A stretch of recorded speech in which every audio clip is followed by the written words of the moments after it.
PGA Tour is in Connecticut this weekend for the Travelers Championships.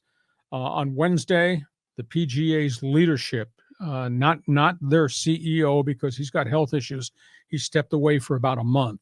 But the two leaders of the PGA have stepped in and met with the players this week.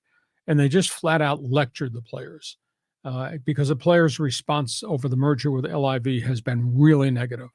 And their comments were in the lecture, we have a business model. We are forming a different venture with the European Tour and with LIV's financing. It's going to be called NewCo, new company. NewCo is going to run everything business related to the PGA Tour, money contracts, merchandising, marketing, sponsorships, etc. But they told them PGA is going to run that. We are going to run NewCo, the business side.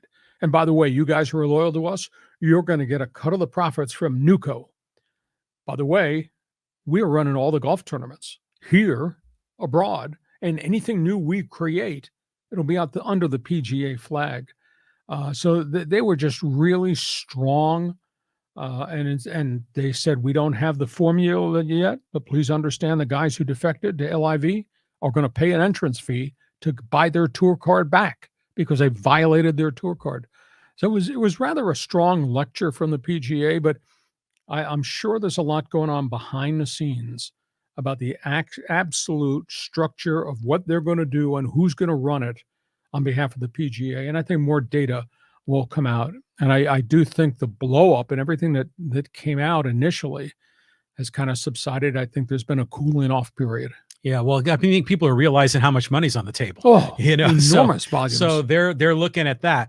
But it's funny. We talk about, is this a merger? Is it a takeover, a buyout?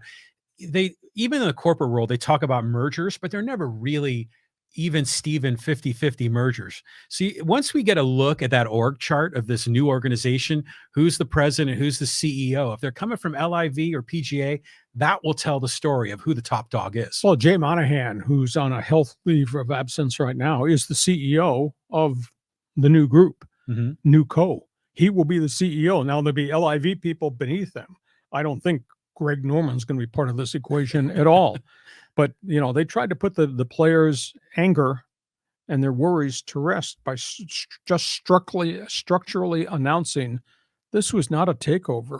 This was a merger, and we're calling all the shots going forward. So it'll be fascinating to see if this kicks in for 2024, or do they need another window to get it all done correctly? And maybe it won't launch till 2025. But to me, the LIV paid money. They paid $3 billion to make this merger come into place. So that's where we are. One other topic on